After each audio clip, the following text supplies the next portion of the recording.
Action Tribe, if you're interested in healing and balancing your chakras, then you're going to love the live webinar that I'm hosting next week called The 3 Secrets to Chakra Energy Work. To learn more, visit my7chakras.com/live webinar. Now, if you've ever wanted to become more consistent and disciplined with your chakra healing, clear the hidden energy blocks and emotions that are holding you back, experience greater balance, higher energy and more harmony on a daily basis, or even raise your vibrations and be in harmony with the universe, then you're going to love this live session. After interviewing over 250 guests on My 7 Chakras, surveying thousands of our community members and connecting one-on-one with numerous listeners, I've realized that there are certain obstacles and challenges that almost everyone faces on their healing journey. And I want to share what has worked for me and people that I've worked with. As you might know, it's very easy to get overwhelmed, confused, or slightly demotivated because of all the information out there. But there's an easy way out, and that's why I've spent a lot of time putting together this live online event that will help you see the path, shift your mindset, build some momentum, and begin or resume your healing journey. To learn more, visit my7chakras.com/live webinar. That's my7chakras.com/live webinar. 7 is a word. my7chakras.com/live webinar. I'll see you soon. My 7 Chakras, episode 269. There's an enlivening power that runs this universe, and we can learn to cooperate with it.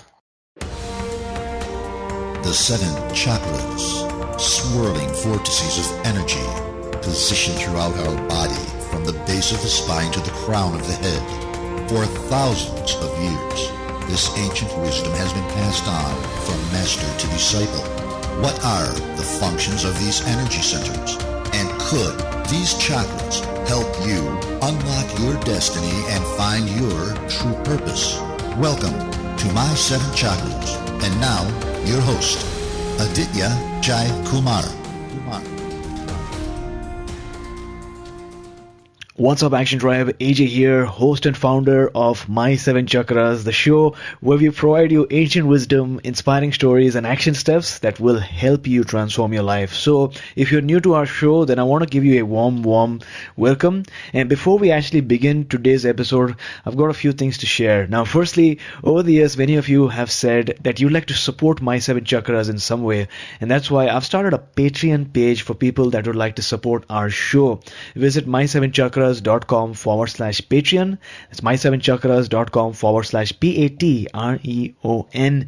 In case you don't know, Patreon is a platform that allows you to donate a small amount each month to support the expenses that go into creating this podcast, such as marketing and production, which can get expensive.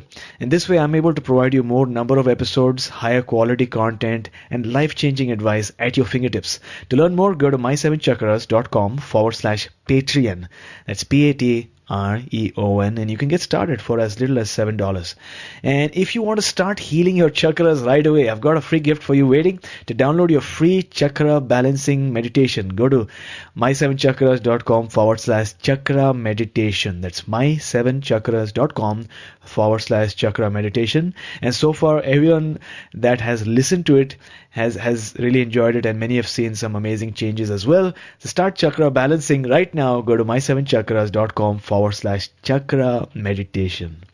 And with that out of the way, let's bring on our special guest for today, Ellen O'Brian. So Ellen, are you ready to inspire? I am ready to inspire, and I am ready to be inspired. Awesome.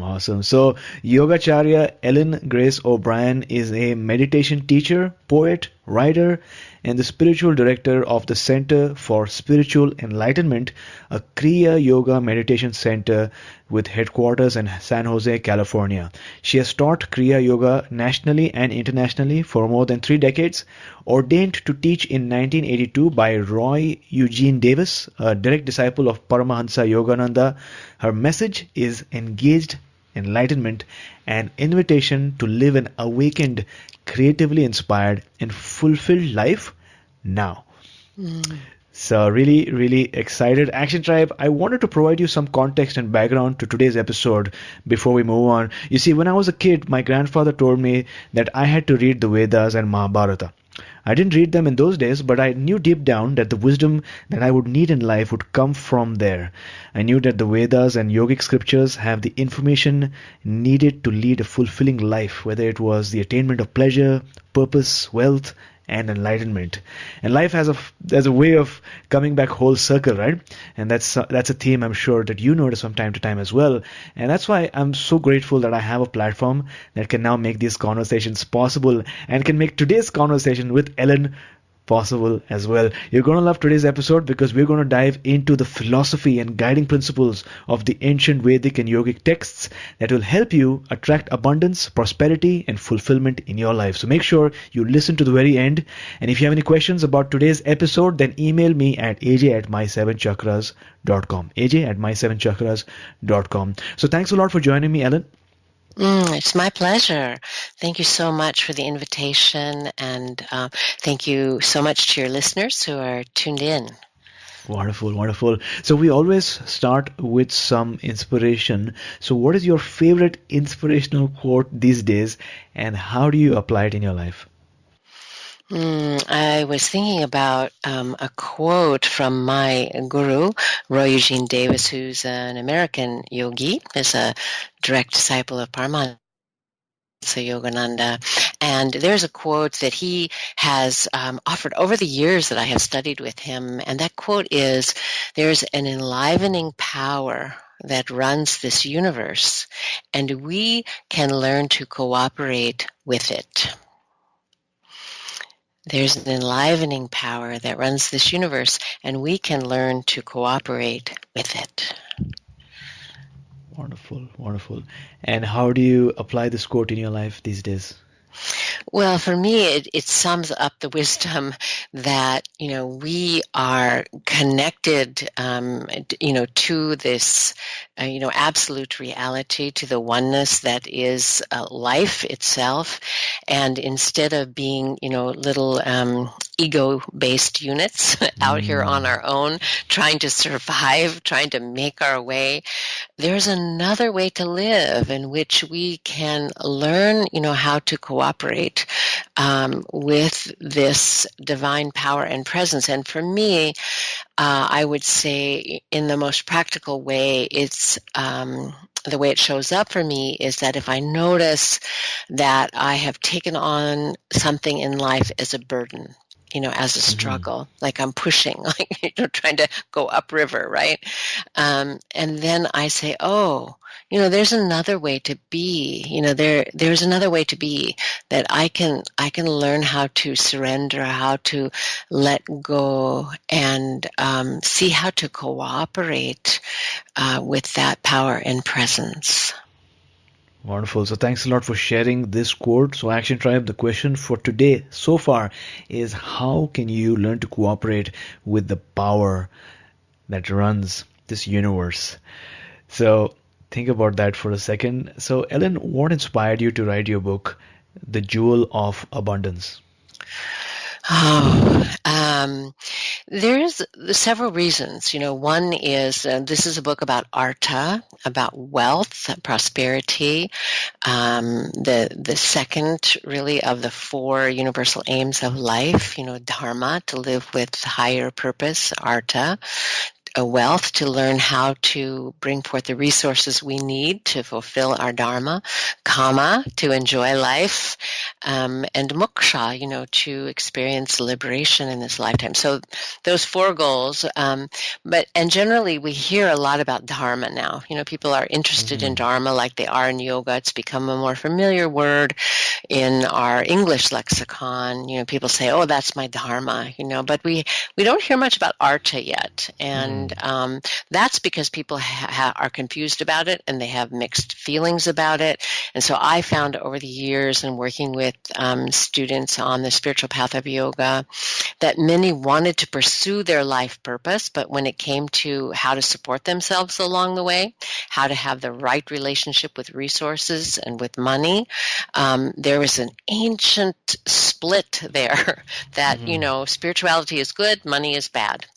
And so there's a reason that artha, that wealth, is one of the 4 universal aims of life. And so I really wanted to help myself, Yeah. and others understand that more deeply. And in my lineage of teachers, from Paramahansa Yogananda to my own guru, it was always stressed that we need to learn how to do what we're here to do and how to attract the resources that we need in order to fulfill our dharma. So there was that. And then the other piece of it is that it's a much bigger piece for me. It's more like a global piece. There's so much disparity in our world today with resources. And, we have the very, very rich, and then we have so many people who are struggling.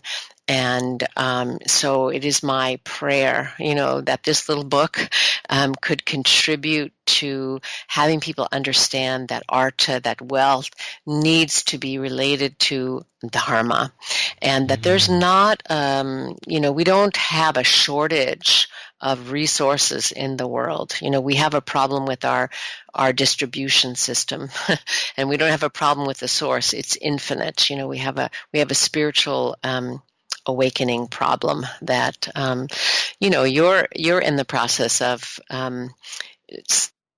solving that problem, with your program, like helping people wake up, to the infinite divine nature of life and how to live it in a joyous way, and in an ethical way, in a meaningful way, all those things. So those are 2 of the reasons why I wrote the book.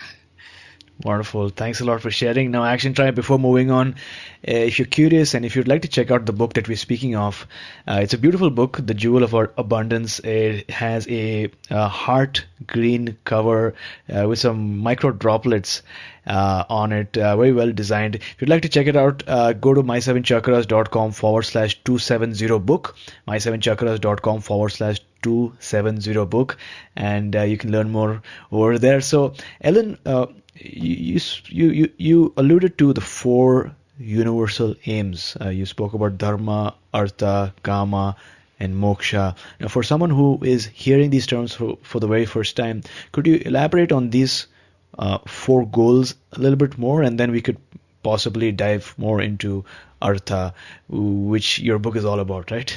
Sure. Yeah, and really these 4 universal aims of life, which come from the Vedic teachings, from the Vedic scriptures that you referenced at the beginning of the program, they're about, how to live a happy, balanced, fulfilled, meaningful life. And if you look at them, Phil Goldberg, who wrote the foreword in the book, I think he mentioned in his foreword that these 4 goals are like the 4 legs of a table, and they go together, right? And you can't really have a balanced life unless they're all in balance. And you move one, you move the other, and so we need to look at them holistically. And so dharma is about living a life of higher purpose, understanding who we are and what we're here for, how to live an ethical life, how to fulfill our own purpose too, in this lifetime. We're all here with individual talents and responsibilities and duties, and so dharma has to do with that. This is an overarching dharma of simply waking up. That's for everybody, to wake up. And then we have an individual dharma. We can see that we're all different. We all have different experiences and talents and responsibilities. So we're here to also fulfill our own nature, so that is dharma, to fulfill our destiny and to contribute, to the greater good, to the well-being, as dharma, refers to support. So So dharma, and then artha is wealth, and it is really the means for fulfilling dharma. They're connected. So, when we look at those four goals, it is not generally taught that wealth and pleasure come before dharma and moksha, before liberation. So wealth and pleasure, in a sense, are constrained by dharma and moksha. So they're the way of putting those goals in the right perspective.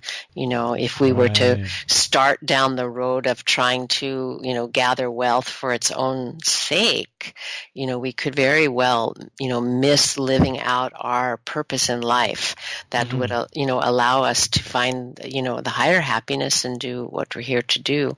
And that happens to people. They go to school, they get the message that life is about getting a job and making money, and then they come to a point of crisis, Right. Sometimes a midlife crisis, like, well, who am I really? And what am I supposed to be doing?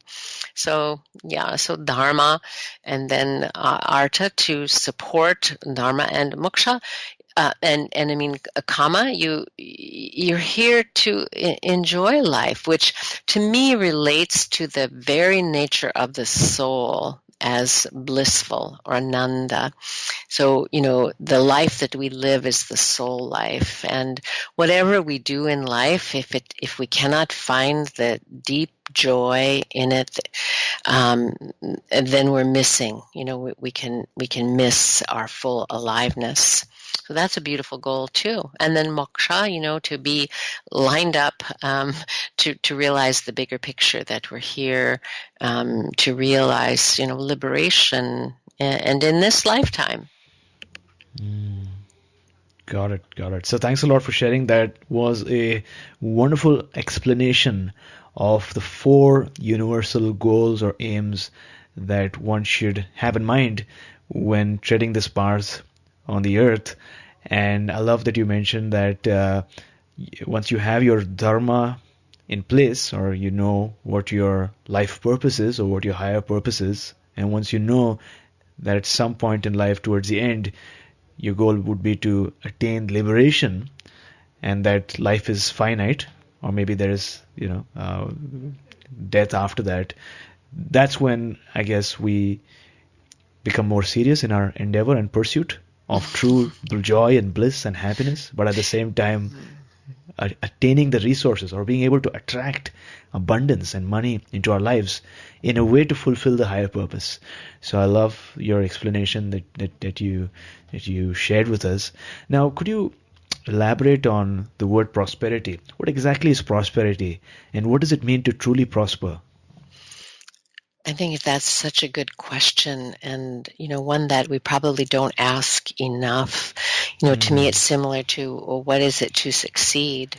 Yeah. And so, to me, to prosper is to thrive, and to be like blossoming, to be fulfilling our potential, and it includes every area of our life. It's not just about money. I mean, we've heard the saying, health is wealth, right? Yeah. So to prosper is to prosper in every area of our life, in our health, in our relationships, in our finances, in our spiritual unfoldment, our spiritual development. For me, prospering includes all of that. It's very comprehensive, and it is really, fulfilling our divine potential. Mm-hmm. Got it. Now, on the same topic, what are some factors that sometimes keep us away from abundance and prosperity, or conditions? Yeah. One of the things that I talk about in the book is that it sounds really odd, but we actually, I believe, have to become willing to prosper. So, on the surface level, we all think, oh yeah, I totally want to prosper. I want to thrive. I want this to happen and that to happen. And, my belief is if we're totally willing, those we'd already be on the way to that, right? Yeah. And so it's a matter of looking in our own mind and our consciousness, in terms of what's holding us back.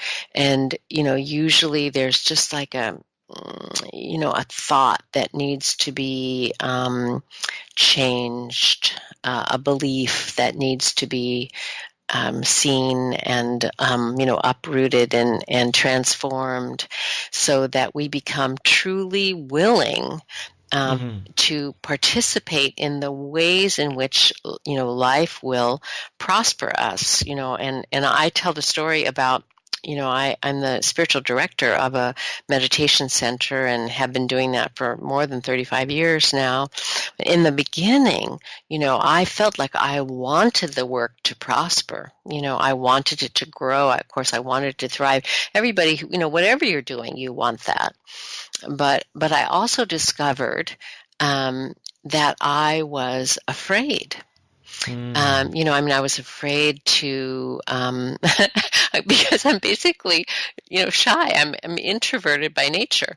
So I kind of had to get over myself, and my willingness to put myself out in front of people, and open myself to criticism and, just be willing to show up with what I know, what I believe, what I have to offer. So, it's like that. So I discovered, right in the midst of, what I thought was my goal, to expand and to grow, was also this fear, that was holding me back. Was it just a fear of, showing up? And I think that's not uncommon, right? Oh yeah, I mean, sometimes we know what we want, but like you've mentioned so rightly, showing up is half the battle won, right? Most of the times we don't even show up, and then it's all about battling the demons within, the fear, the discomfort that we might experience. As soon as we, I guess, declare socially as well that we are up for this particular challenge, or that we are ready to prosper, or that we are making this shift in our lives, sometimes our past or the people in our past have this tendency of holding us back.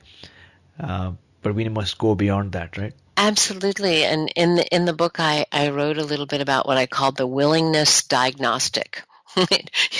We need to apply a willingness diagnostic, and ask ourselves some hard questions about what we say we really want, and to really line ourselves up. Because I have found that when we become completely willing, life is always trying to prosper us. That's what I meant by that quote, from my guru in the beginning, that there is this enlivening force in nature. And, in the book, I talk about it as the prosperity imperative. Everything is being encouraged to grow and to fulfill its potential. We observe it in nature in very simple ways. A tree, given the right conditions, is going to grow, and if it's an apple tree, it's going to blossom and bear fruit. But as human beings, we have that same enlivening force moving through our lives, and for us, that enlivening force is urging us to fulfill our divine potential. These divine potentials are within us all, in a sense, in seed form, as potential. So there are always, and it comes to us as our dreams of the life that we want to have, whether that's a loving relationship or more success in our chosen work, better health. It's always this sort of life itself is nudging us to become willing to fulfill that potential. Wonderful.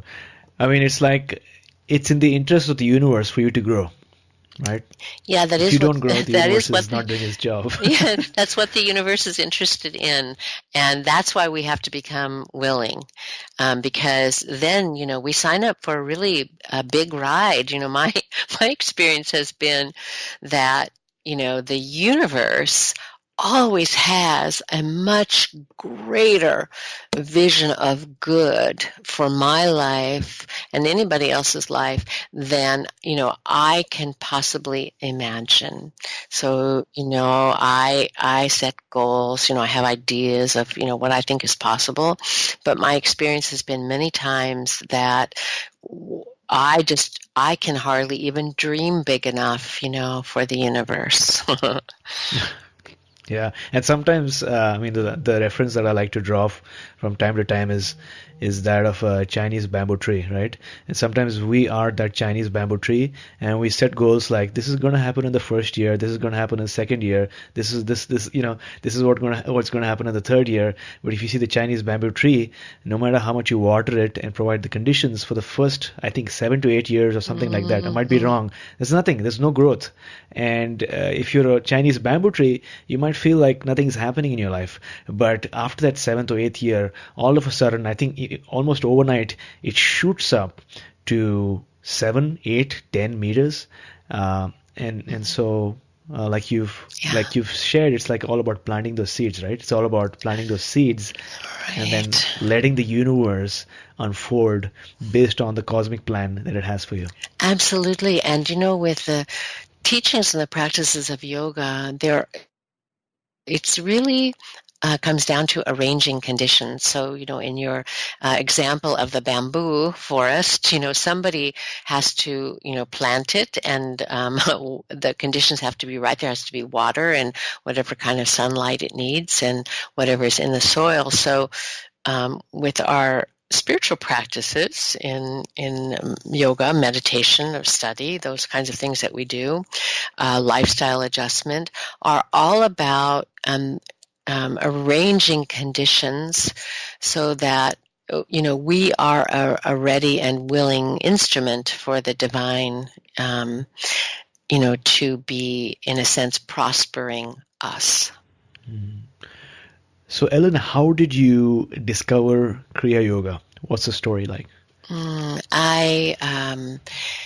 I met my guru in 1979, Roy Eugene Davis. He was giving a lecture in a nearby community, and a friend invited me.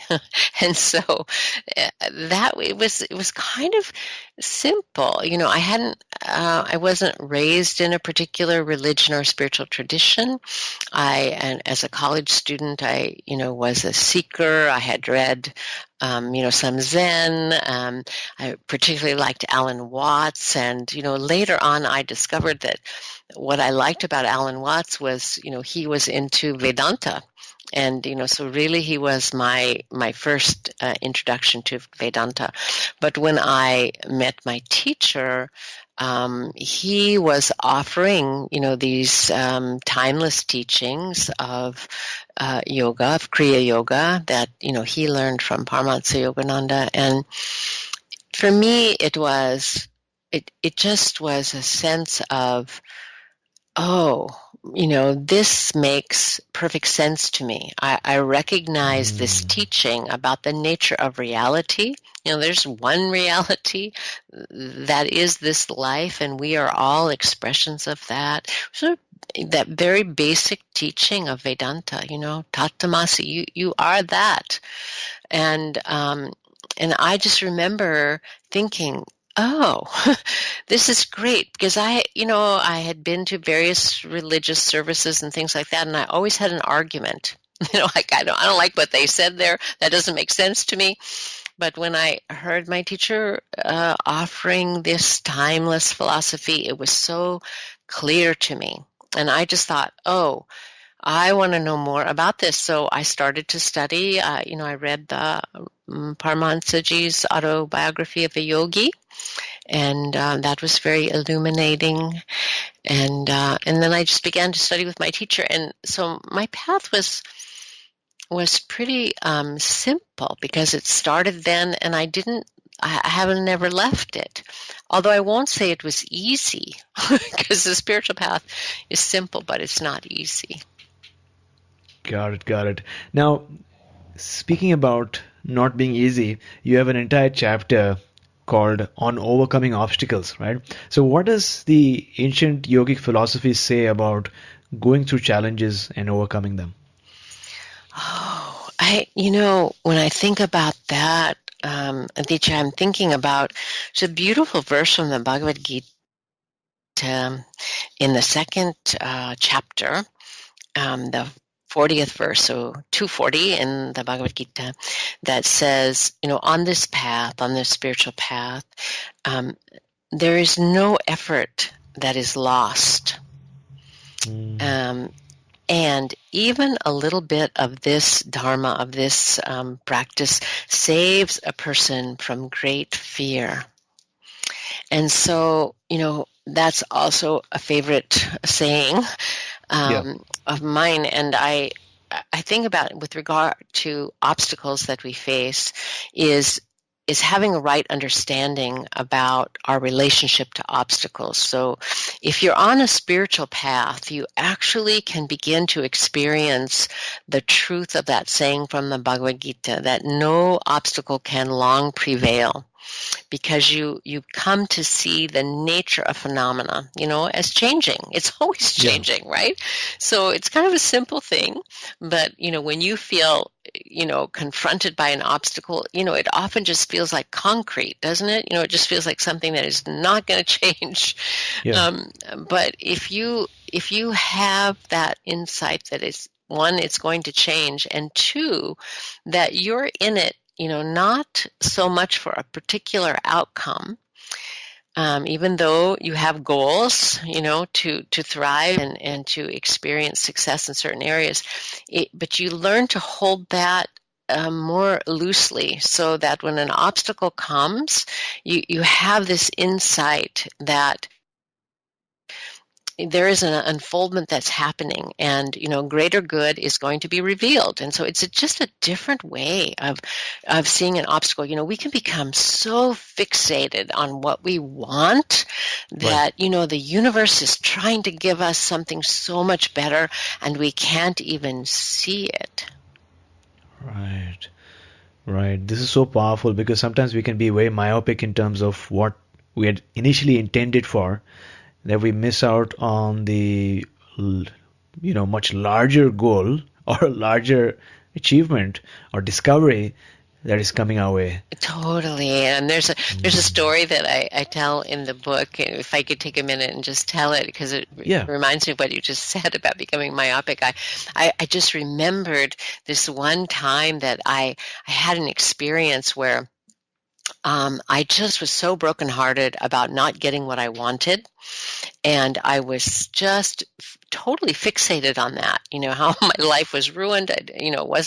I couldn't have what I wanted. And I went for a walk at this spot on the beach, and I was walking out this long, pier. And, I literally was just kind of looking down because I was feeling down. I was just into that disappointment and going around the story in my head about how I didn't get what I wanted and how I was going to get what I wanted. And I looked down, and there was this little puddle on the pier, and all of a sudden I had this just like little epiphany, like, wow, I lifted up my gaze and I looked, and I was standing at this place where the ocean, you could just see for miles and miles and miles, this expanse of beautiful ocean on the horizon. And the epiphany was, I thought, oh, I'm just so fixated on this little puddle that I'm missing the whole ocean. And it really was sometimes you have an insight that's like a cellular experience. It's like, okay, girl, just look up and, stop being so fixated on this one thing and be open to, whatever is coming next. Because you can trust that, you're on this path of awakening. And as you learn to cooperate with the infinite, more good is going to come your way. And that's the truth. It did. Got it, got it. So could you talk to us a bit about the importance of and significance of surrendering? Because you do mention that in your book, right? Oh, yeah. There's one section, I think it's called Surrender, Surrender, Surrender. Yeah. Um, yeah, people, I think, don't really like that word because they often misunderstand it and feel like it's giving up, like surrender is, okay, I'm not getting what I want, so I'm just going to give it up. But surrender isn't that on the path of yoga. Surrender is giving up the illusional sense that you're separate from the source. So it's giving up that idea that you're on your own. It's giving up the struggle. So sometimes people, say to me, well, I don't know how to surrender. I don't understand that thing. And I just say, well, look at where you're struggling in your life, where you feel a struggle. And then imagine what it would be like to simply let go of struggling, just to let that go and know that there are infinite resources waiting, to be available to you. So it's that kind of opening to possibility. So surrender, as I see it, is letting go of our limited idea of the self, opening up to infinite possibility. Got it, got it. So, I mean, what comes to my mind is the universe is like the ocean, right? Like you've alluded to a while back. And you can either surf against the wave, or you can surrender and realize where the energy is flowing in the universe, and you can ride the wave. Yeah. And I'm sure riding the wave will be a more pleasurable experience for you and for the wave. Exactly. There's a famous quote attributed to Swami Satchidananda who said, "You can't stop the waves, but you can learn to surf." Oh, there you go. It's a good one. Thanks for sharing. Thanks for sharing. Now, how can working with our chakras help us move towards prosperity and wealth? I think awareness of subtle energy is a really important thing to have, to not be totally identified with yourself as the physical body and the ego identity, but to recognize yourself as a spiritual being and to have some understanding of the chakras. So I think the work that you're doing is really important in that way. And in my book, I talk about one little exercise with the chakras, which is about learning how to shift our viewpoint, as it's related to the chakras. And in particular, something that you can do during the day is just bring your attention and awareness to some of the higher chakras, the heart or the throat, the third eye or the crown. And just as an exercise, you can find that you can begin to experience a more meditative consciousness and more openness, just even, wide awake, sitting at your desk, walking down the street, even in a meeting. It's sort of like just raising up your energy and your awareness to just tune in. And, once you begin practicing that, you might find that it is happening more automatically. Like, there's some signals coming from your chakras during the day, where you can just, you can tune in, become aware. There's an opening, there's a sensation, there's an awareness, and you just take your awareness there, your attention there, and it is just like a meditation moment. But you can do it eyes open. It's very easy.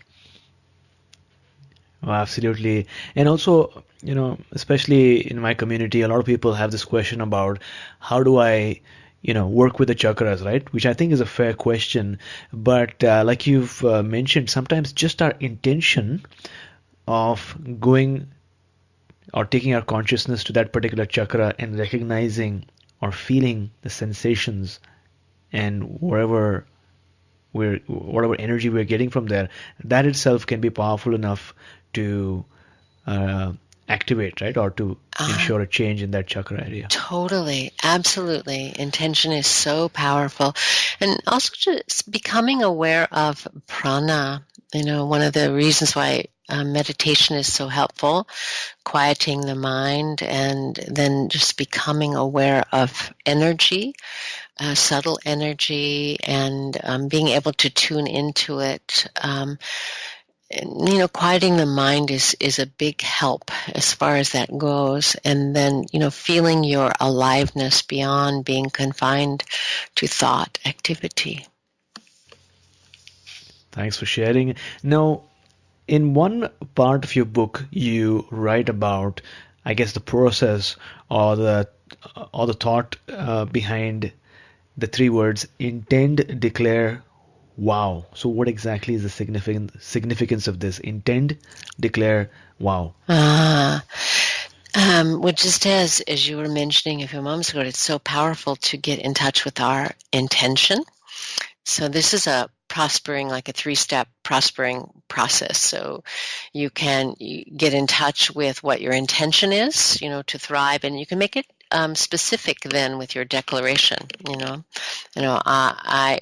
Say for me, for example, I am going to write this book, but but if in writing a declaration about it, I would really get in touch with the deeper intention behind it. I am writing a book to inspire hearts and minds everywhere about the power of the Purusharthas, the four aims of life, and the ability that every person has to prosper. So my intention would be something bigger and deeper, and then I would declare it by putting it into an I am statement. I am an author who is offering this. So we craft our intention, bring it forth into a declarative statement that literally we begin to speak aloud, and then we make a vow, which is for me, a vow is a commitment that you're making to yourself, to your higher self, and you do that by offering your intention and this declaration that you've made, to God, to the universe, for the well-being of all. So you offer it, and that becomes your vow. And it's something then that is sacred for you. It's holy for you. You can have a ceremony around making a vow, that it is your offering. It's offering it at the altar, of your higher self, something beyond that is just, only to serve you. It's a commitment to participate with the universe in a very sacred way. Wonderful. And also one statement that I found very powerful for me over the last couple of months, in fact, is the saying, success is my duty, obligation, and responsibility. Because now success is not personal. It's not just I'm doing it for myself, but it's my obligation.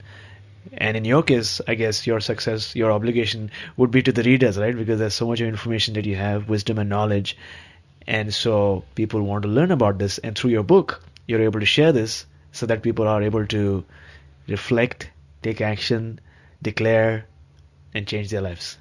Absolutely. And one of my students, when she read the book, she said, "This is about a dharmic prosperity revolution," which I thought was such a powerful way to say what I'm up to, and what the gurus in my tradition have offered, which is, this life, we are here to thrive and to prosper and to make a contribution to life, for the well-being of others. So I thought to describe that as a dharmic prosperity revolution was really quite lovely. Wow. That's really, really well put. Could you talk to us about the science behind mantras and your experience with them?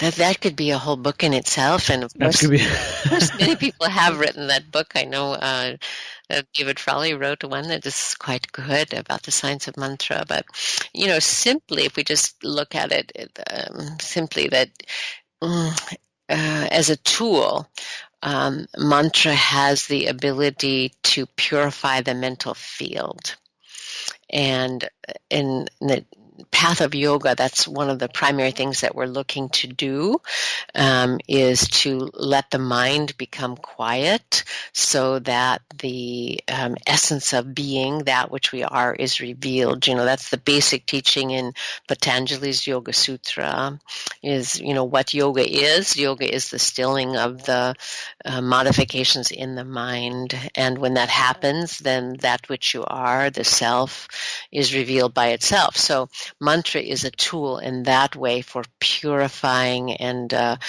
quieting the mental field. But mantra is a deep science in that these sounds, and it's really true in various, holy languages, but I'm a little more familiar with, Sanskrit. But these sounds that are mantras are like holograms of meaning. In other words, they're not just a physical sound, but they're a metaphysical sound that contain within them knowledge, insight, awareness. So, and the Vedas, of course, came with the ancient rishis, connecting this wisdom of the nature of reality itself to sound, to mantra. First came as mantra, right? So mantra is the science of vibration, of energy that holds knowledge, and that it has the ability to change our minds and our consciousness as we practice mantra. Wonderful, wonderful. And, I'm sure that people who are listening to this episode right now are able to relate to how sound can have an effect on their bodies, right? Whether it's sound through mantras or sound healing or any other type of sound, they have an effect of healing our chakras and thereby making us feel so much better, so much blissful, and so much at peace with ourselves. Mm-hmm. So thanks a lot for sharing. Mm-hmm. So Ellen, here's a question that I'm sure is on every person's mind right now, is what if I try and try and try and I still don't succeed at the end of my life, I guess, to attract prosperity and wealth or achieve my mission and my purpose? What then? I think that we have to look at, what the parameters are. And what I mean by that is, there's a beautiful quote from a poet, Merwin, a line from his poem that says, "If you no longer believe, enlarge the temple."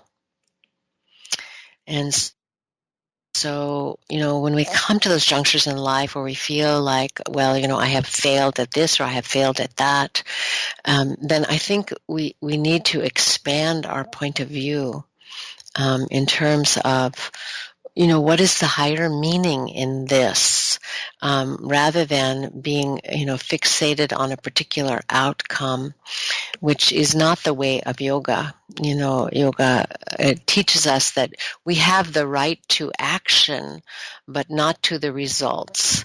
And, if we just do a little bit of looking at the way that nature works, we can see that there's always, there are certain things that we have control over, but there's always an unknown factor that's beyond our control. So, we basically learned that we don't have control over the outcome, but we do have control over our ability to take a wider, more expansive view of our life. That's great. Thanks a lot for sharing. I think it's really, really powerful for anyone listening to the show right now to realize that we have the right to action, but not always to the results. And the good part is that because we have the right to action, we can then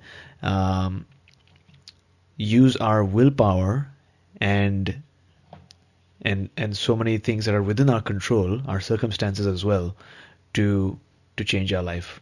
But not be too attached to the results, which may or may not happen. Exactly. It's such an interesting way to walk through the world, so we have an aim and we do the very best that we can do. We pull out all stops toward our aim, but all the while we have to surrender the outcome. And I mean, that sounds to some people, of course, just like nearly impossible.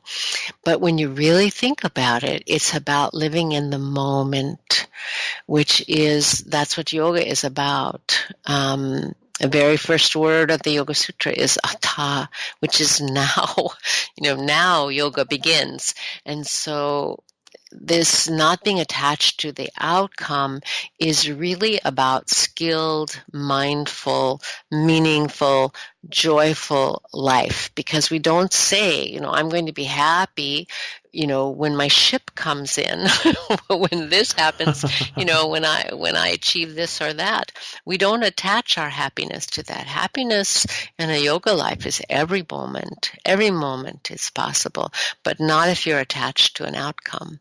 But still, you have to play, you have to strive full tilt, we would say full tilt boogie, all the stops out, really going for it, but enjoying it completely. And the key to enjoying it completely is not being attached to a particular outcome. So Ellen, based on what you've shared today, based on some of the stories that you've shared, what is that one action step that you'd like to share with our listeners? I think a useful action step, if you don't yet have a regular spiritual practice, like meditating each day, even for a short time, I always recommend that. Learn to meditate, and then sit every day. And because this will help to quiet the mind and will help that clear, direct experience of the truth of your being. And that is the most powerful thing. That's the greatest success secret I think there is. And it's readily available. It doesn't cost anything to meditate. And you don't need any special things. You don't even need a cushion. You can sit on the floor and or you can sit in a chair and you can meditate and go on that greatest life journey there is. Got it. So to read the entire show notes for today's episode, the inspirational quote, the book recommendation, other links, and pieces of wisdom mentioned, go to my7chakras.com/270. It's my7chakras.com/270 so that you can get all the additional stuff that you might not have been able to capture right away. It is by going down into the abyss that we recover the treasures of life. Where you stumble, there lies your treasure. And this is an amazing quote by Joseph Campbell. Action Tribe, I love this quote. And I believe that each and every one of us is called upon to do a particular life task like we're learning today, whether it is becoming an artist or a doctor or an entrepreneur or maybe a teacher. And more often than not, this path is laden with numerous challenges and difficulties, and it's never an easy process. And oftentimes, it might seem like we're walking down a long and winding and dark tunnel, and that nothing is working out, right? Nothing at all. And maybe you're making all the wrong mistakes, and you're faltering at every step, and you feel like you're failing even after numerous tries, and that success is not on the horizon. At such a moment, Action Tribe, I don't want you to give up. Keep the faith and keep pushing. Become aware of the terrain and your path ahead, because I promise you that if you persist, then the universe will not resist and you will achieve whatever you had set forth to achieve, because just like Joseph Campbell put, you will recover the treasures of life. So Ellen, talk to us about one major challenge that you had to go through, and then how did you overcome it? I think the greatest challenge that I face, and I faced many times in my life, but I'll say in this moment, is self-doubt. And one famous yogi said that there's only one sin in life, and that's self-doubt. and he meant the capital S, self-doubt. And really, experiencing self-doubt is doubting God. It is doubting the divine self, doubting your own potential. And so I have encountered that many, many times through my life, and even in the process of writing this book, which I think is fairly common for authors. You get to a certain point and you think, oh, why am I even doing this? And, I don't know if it's going to work out. And I remember I had a story of, I went to my husband and I said, what if I just don't do this? What if I just quit? It was one of those really low moments. And I made up all kinds of things. I said, well, I could just quit, and then we could travel, we could do this and that. I was really in a space, and he was so great.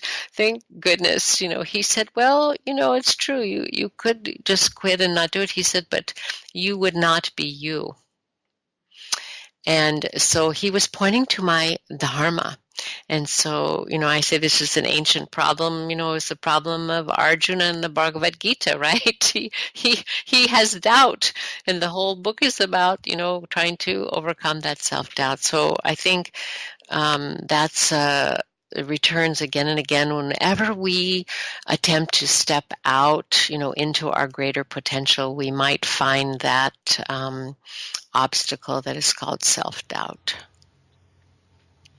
So thanks a lot for sharing, and I think many of our listeners, if not all of them, will be able to relate to your story of self-doubt, because no matter what we are trying to pursue, especially if you're making a transition in our life, there's usually some level of self-doubt that creeps into our lives, making us feel that we're not worth it, or we're not good enough, or we're not smart enough for that particular task or role that we are doing.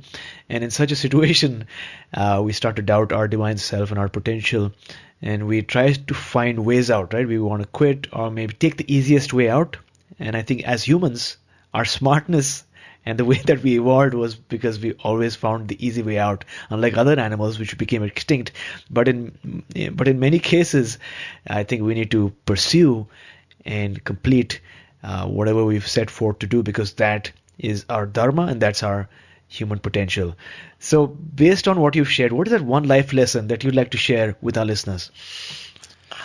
I think great advice that was given to me, early on, is that the best practice that we have, the best spiritual practice, best meditation practice, is steady practice.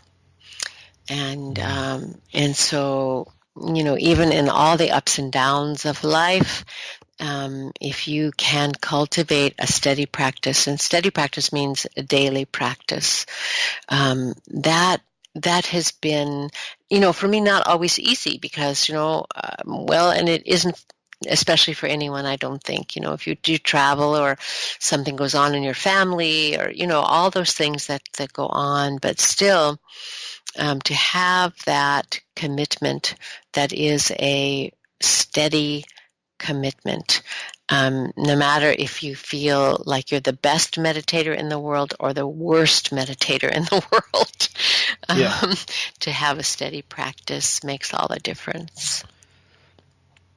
So Action Tribe, I hope you're enjoying today's session so far, and we aren't completely done yet. We still have the last round still left, but before we get there, let's talk a bit about the concept of happiness. It is the holiday season, and all around you, especially right now, there are offers and discounts and promos in stores and shopping malls, and people are gifting one another, right? Exchanging sweets and goodies, and people are traveling and going on expensive holidays sometimes to exotic places. And in all of this buzz, especially if you're struggling financially right right now, you might feel lost, a bit sad or incomplete. And Instagram and Facebook can sometimes make life even more difficult, right? So here's what I want you to remember, that happiness is not something you achieve by getting more materialistic things. Yes, the material things that come into your life make your life happy for a while, and to a certain extent they're important, but the happiness soon drains away. But there's a form of happiness that is always available to you and that never dies out, and that's the happiness that comes from the center of your heart, which speaks the language of your soul. Because your soul wants you to be happy, to be joyous, and to be excited, and to be vibrant unconditionally. Because as Paramahansa Yogananda so wisely put, your soul, being a reflection of the ever-joyous spirit, is, in essence, happiness itself. So recognize that eternal happiness that's always available to you, and don't worry about the rest. And with that, we are at our last round for today, which is called the Wisdom Round. So, Ellen, are you ready? I'm ready. I think I'm ready. Great. So, what is the best piece of advice that you've ever received? It was a question my mother asked me when I was a teenager. She said, "Who do you think you are?" That's a very powerful and loaded question. Isn't as well. it? Isn't it? Yeah. Thanks a lot for sharing. If you could turn back time and spend 1 hour with any person who is currently dead or living, who would it be? Oh my goodness. I suppose Paramahansa Yogananda, for me, that would be quite something. I have had the experience of hearing my teacher talk about him and, reading his words, but I think that would be quite thrilling to actually meet him. So what is that one thing you do in the morning or in the evening before sleeping that has improved the quality of your life?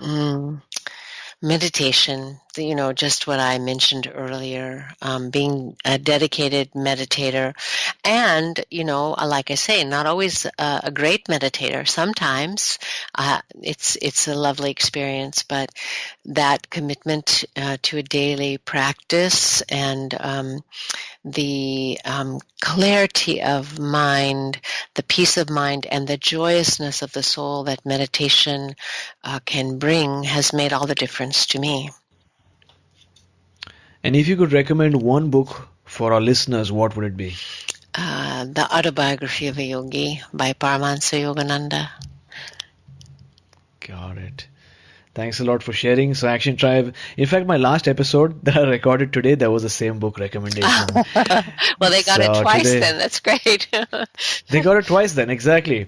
And so Action Tribe, if you love books, which I do, which I know you do, and especially since you love podcasts, which again, you're listening to the podcast, then you would love listening to an audiobook as well. And I do too. I love audiobooks. I love the services that I receive from audible.com, and they are giving you one free audiobook download just because you're a listener of My 7 Chakras, along with a free 30-day trial, so that you can get to check out this amazing service. And I think they've got one of the largest libraries of books online, and you can listen to that audiobook on your iPhone, Android, or Kindle. And they've got amazing books such as The Autobiography of a Yogi by Paramahansa Yogananda, which is recommended today, as well as The Chakra System by Anadia Judith and A New Earth by Eckhart Tolle. To start listening to your audiobook, your free audiobook today, go to my7chakras.com/free book. Once again, that's my7chakras.com/free book, and start listening to The Autobiography of a Yogi by Paramahansa Yogananda. And also the Jewel of Abundance, my book that we've been talking about, is also available on Audible. Awesome. Yeah. So you You can either choose among the two, or you can get both and become a member of Audible, which, by the way, is a highly recommended platform. I listen to a lot of audiobooks as well. Do you, Ellen? Do you listen to? Yes, it's wonderful, because I have a long commute, and so it's wonderful for that. And I found I love to read books. I'm an avid reader, and I like to read spiritual books. But I discovered that even the same book that you've read, when you listen on Audible, you receive the words differently. It's a very interesting experience. Yeah, especially if the author is reading it. That's I think the perfect combination. Mm-hmm. So Ellen, thank you so much for joining us today, for sharing your wisdom, for enlightening us about the different aspects of ancient wisdom and philosophy and how that can help us lead a better life. Before you go, tell us one thing that you're grateful for and how we can find you. I am so grateful for life. I am grateful for being here now at this time in this place, just for the blessed nature of life itself. I know that's a big comprehensive answer, but it's the truth. I'm grateful to be alive and to be having this experience. I'm grateful to be having this conversation. So that's it for me. Now, finding me, you can go to my website, which is ellengraceobrian.com, and that's O'Brian with an A-N, O-B-R-I-A-N, ellengraceobrian.com. And there's a tab on my website for events, and in this next year, throughout 2019, I'll be traveling across the U.S. And offering retreats that are related to this book, The Jewel of Abundance. I'll be in Massachusetts, in New York, in California, and various places in between. So please do check out the events, and I will look forward to meeting you. So Action Tribe, to learn more and order a copy of Ellen's latest book, The Jewel of Abundance, Finding Prosperity Through the Ancient Wisdom of Yoga, go to my7chakras.com/270book. That's my7chakras.com/270book. You got to get this book. It is not the yoga that you might be accustomed to. It goes beyond postures and asanas, and it goes into the philosophy of yoga and how you can use these different wisdom principles and life principles in order to guide your life towards your purpose, as well as providing the resources and the prosperity and the abundance that you would need in order to get there. So really exciting book. Make sure you get it. Ellen, thank you so much for coming on our show, talking to us about how to find abundance and prosperity and taking us one step closer to a human revolution. Aditya, it was really inspiring to talk with you, and I really thank you for the invitation to be on your program, and thank you for the wonderful work that you're doing in the world. You were listening to My Seven Chakras. Go to chakras.com. Download your free gift, get inspired, and take action. Transform your life today.